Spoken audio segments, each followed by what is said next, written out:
Argin po, may nangyari pong masama. At nakita niya sa akin yung video ni Argin na nagiging po. Hirap na hirap huminga. Ayan guys, narinig ninyo na si Argin nakaranas ng paghihingalo base dun sa ipinakita yung video, no? Argin po, may nangyari pong masama. At nakita niya sa akin yung video ni Argin na nagiging po. Hirap na hirap huminga. Yun, ipinakita yung video na nangyari kay Argin. So, naghihingalo. Walang, i-analyze nyo, naghihingalo po. So, yun ang sabi. At hindi sinabing parang naghihingalo, as in, naghihingalo. Yan. Mega love shoutout sa inyo lahat. Naku, grabe naman guys. Ako pa yung hapon na nakauwi. Galing po ako ng Manila. So, ang daming comment. Hindi ko na mahabol para i-review. Ako naman po ay nagbibigay lang ng aking opinion based sa aking pagkakaintindi kung ano ang ating napanood na video. Opinion ko po yon. Wala po intention ako na ipabas si Argin. Pero yung iba, hindi na opinion, yung kanilang kino-comment kundi pang babas na. Yon. Ako, paglilinaw, wala po ako intention na ipabas. Ano po?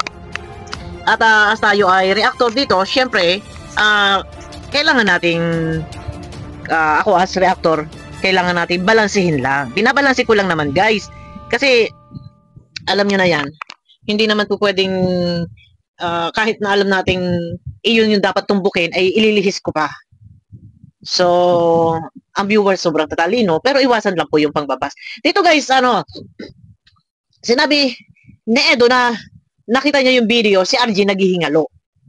Yun yung video. Pero kung napanood nyo po, ito yung upload kahapon. May upload po kanina si Argin, ay hindi pa po natin pwedeng gamitin yung video clip. Po respeto ba, pasintabi, dahil wala pang 24 hours, hintayin muna natin na makabuse si Edo bago natin gamitin yung video clip na bago tayo gumamit. Po respeto lang at nang hindi tayo mapakialaman ng iba reactor, masita, dahil may rules naman po, kailangan 24 hours.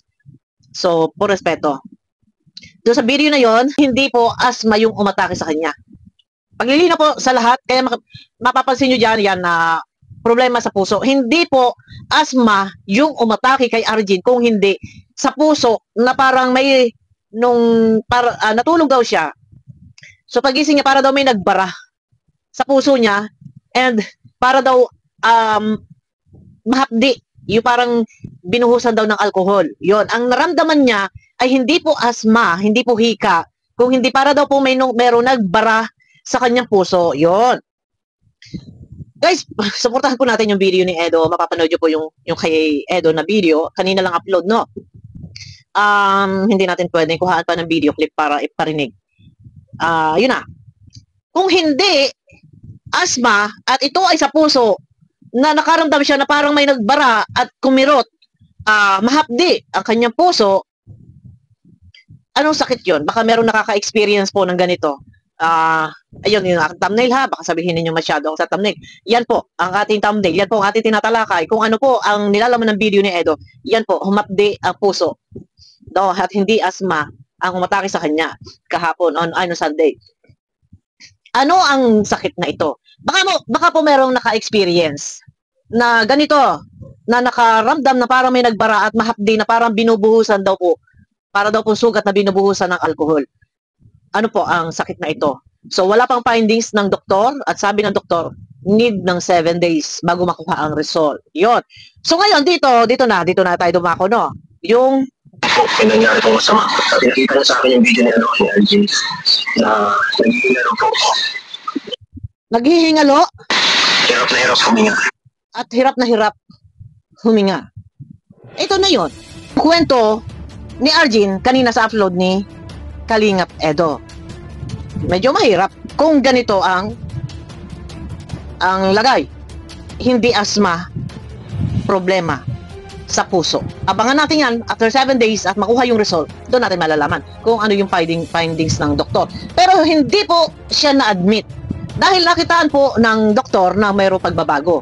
Kumbaga sumigla ng siya na first aid. Sumigla, so nung hapon ay pinalabas din daw. Nung hapong iyon. So, ibig sabihin, 10, kasi nandun pa nga daw yung si mama niya doon daw natulog. So, nung umuwi na yung mama niya, siya daw ay natulog, nagising nga daw siya na parang may nagbara yung kanyang puso. So, mga 10, pakikorek, nalilito tuloy ako sa mga oras ng na pangyayari Ang hirap. Ay, naku, ano na puso yan. So, ngayon, nung hapong iyo, di ba, sila? rumampa sila Edo. Si Carla yung naiwan doon para magbantay. So nung hapong iyon ay pinalabas din daw po dahil nakitaan ng doktor ng sigla. So may pagbabago ng nalapatan ng first aid. So ibig sabihin ay hindi siya critical.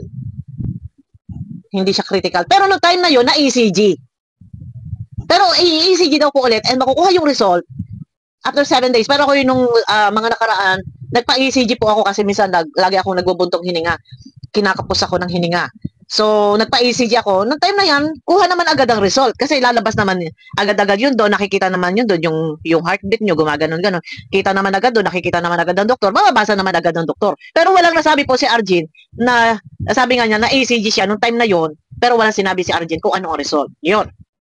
Ang akin lang, yung pagpapasa, hindi ko alam kung si Carla o si Roseanne ang nagpakita ng video kay Edo, siguro yun nga, kaya napasugod doon sa Edo. Dahil nag-send na ng video, that time na gaya ka na sila dahil mayroon niyang event dito sa Almol, sa Velvet Box. Nag-send ng video.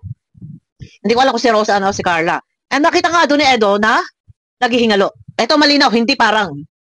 Kasi minsan ginagamitan natin ng ayon, ng down, ng di umano. Pero malinaw na guys. Ayan maririnig nyo. Arjun po, may nangyari pong masama.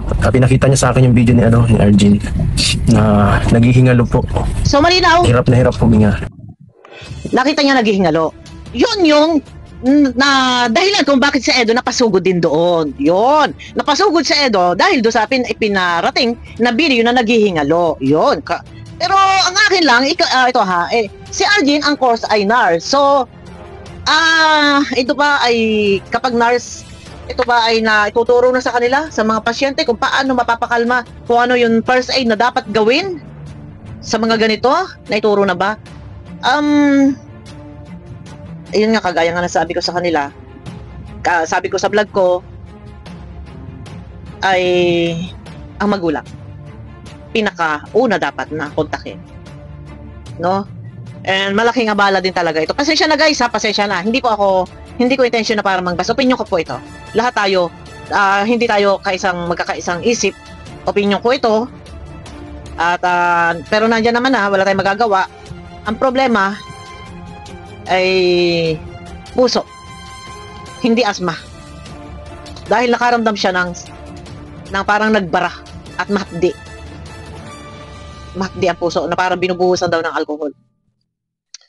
Pagka ganon, na nakakaramdam ka ng parang paghihingalo, baka meron dito guys na nakaramdam ng ganyang sitwasyon. Ano ba ang dapat gawin na sa ganon? For example, tayo ay makaramdam ng ganon, lalo pa tayo nagkakaedad, at least malaman natin kung ano ang ating dapat gagawin. No? Doon sa higaan na nakita ko sa vlog ni Edo kahapon, may chocolate doon sa higaan. Sa pagkakaalam ko, kapag may mga ganyan, inaatake sa hirap sa paghinga, ay baka matrigger, wag muna magkakakain ng chocolate. Dalawang, ano bang ang chocolate to? Hindi ito Toblerone. Ano chocolate to? Yung may box na, plastic. Iwas muna sa chocolate, Arjun. At baka matrigger ang hindi dapat matrigger. Iwas sa chocolate. Guys, wag mag-ibabasa.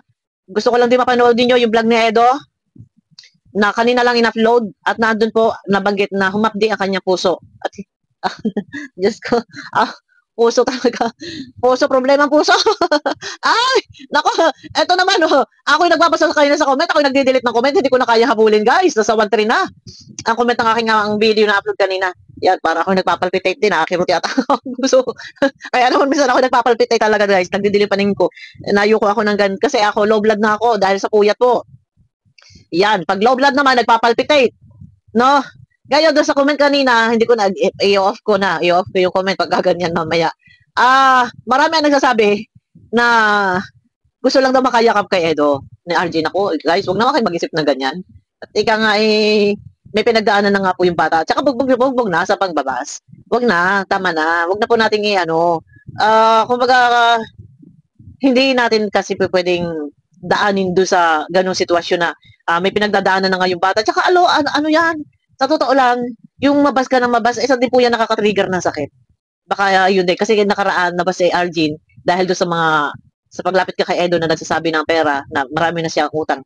Baka din naka-stress, nakasama din sa kanya, naka-trigger din ng sakit niya. So, siguro, opinion lang. Kung anong ito, magbigay lang kayo ng opinion na kapag nakakaramdam ng pananakit ng puso or humahapdi. Hindi ko din kasi alam, wala naman kasi akong sakit sa puso. Palpitate lang, nagpapalpitate lang aking puso. Pagka yung sobra kong yung sa low blood na. Tsaka may kasi ako, may cholesterol.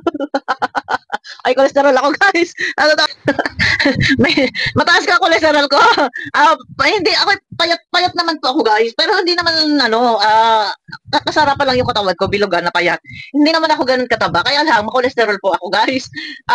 Uminom ako ng rosuvastatin. Kasi pagka, napapansin ko yan, kasi meron ako dito parang pantal. Dito. Sa magkabilang ito, yan, parang pantal siya. Minsan pagka yung nakakakain ako ng hapon, for example, kumakain ako ng hipon, na favorite ako pa naman naghihimay sa dalawang anak ko, naghihimay ako, akin yung ulo. So yung ulo, ang gusto ko doon, yung sinisip-sip ko sasawsaw ko muna sa patis na may sili, sisip-sipin ko yung ulo. Ang daming aligi nun. Yan, shout out mga kaaligi. Alala ko si Kuya Jens. So, pagka nasusobrahan ako, sa dami ng aligi kong nakakain, ilan yung pagka maghihimay ako ng hipon, may mga 10 hipon, yan, 15 hipon, ilan ang hinihimayan ko, 2 anak ko, tsaka yung asawa ko, himayan ko ng hipon, akin lahat yung ulo, sisipsipin ko, asahan nyo yan, para siyang namumula, na madilaw, na pantal, ito yung para medyo madilaw, na pantal, yan. Pero pagka naman, simula nung uminom ako ng ano ba yung ininom ko, nawala yung aking yun. Ano ba yun? Nalimutan ko na yung iniinom ko, may iniinom ako, yung powder, nawala na sa isip ko. Uliakan din na pati ako. Ayun.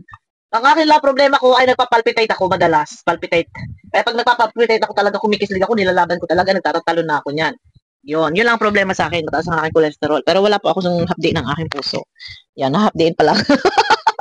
Ay, naku, sino kaya magpapahapdi ng ating puso? Wala, hindi na kailangan humapdi yan. Yun lang guys, no? Ang sakit po ni Arjin na umatake sa kanya ay hindi po asma. At humapdi ang kanya puso na parang binubuhusan daw ng alcohol. Pero kayo ba, pagka ba may hika, makakaramdam po ba kayo ng naghihingalo? As in naghihingalo ha, hindi parang naghihingalo, as in naghihingalo. Pagka kasi naghihingalo ka na, titikab-tikab ka na nun. Tapos nakatirik ng mata mo nun. Ganun yun. Namumuti na yung mata mo, tirik ng mata mo. O titikab-tikab na yun. Ayun ang tinatawag na naghihingalo. So, nakatanggap si Edo, pinakita kay Edo yung ganun, na parang, sabi, naghihingalo daw eh. Nakatanggap si Edo na naghihingalo si Arjin. Kaya siguro si Edo na-alarma. Napasugo doon. Pero, ang sabi ng iba, ay kumbaga parang tinitwist daw. Hindi ko, ito kasi mga viewers kasi eh. Ang mga viewers mahilig sa sa mga marites eh. Tinitwist daw ng mga tinitwist ng mga viewers na ang para lang daw ma-twist. Nalimutan ko na. Teka muna, take 2. Yan. Tinitwist ng mga viewers, ang sabi, nililihis lang daw yung issue kay Carla na hindi pag-attend. So, para ma-focus kay RG, pero nanghingi na sorry si RG.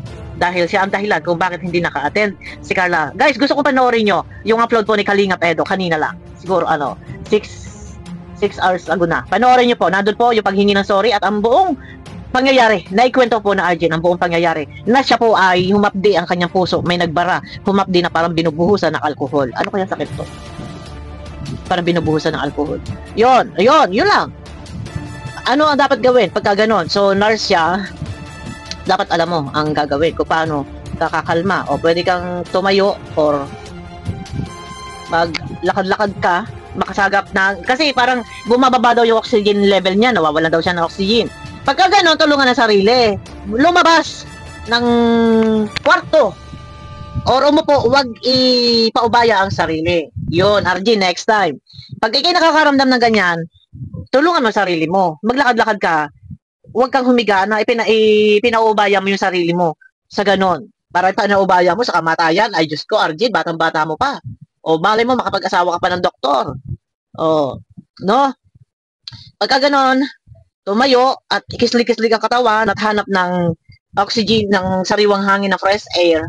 Ganun lang, tulungan ninyo yung sarili ninyo, huwag kayong nagpapanik, and iingatan din ninyo na mag-send ng mga video ng ganun, dahil nang baka mamaya, yung pinapasahan nyo ng video, ay samaan din ang pakilasa, na magsisend kayo na naghihingalo.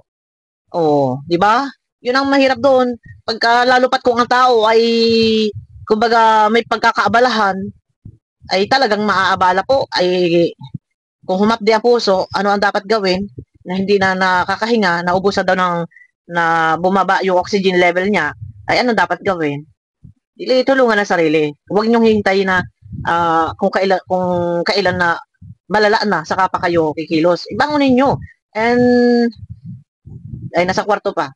Yun. No. So, yun lang akin. Nagpaliwanag na po si Arjin at humingi na sorry at ikinuwento ang buong pangyayari na iyon daw ay kumbaga humapdi ang kanya puso. Parang binubuhusan ng alcohol. Ano sakit yun? Ayun na guys, panoorin nyo kay Edo. Hindi pa po natin pwedeng gamitan ng video clip at wala pa 24 hours. Pakiclick ng thumbs up. Nasa ganun ay suwak sa palasa po ni YouTube guys. Abangan nyo ako sa aking next video.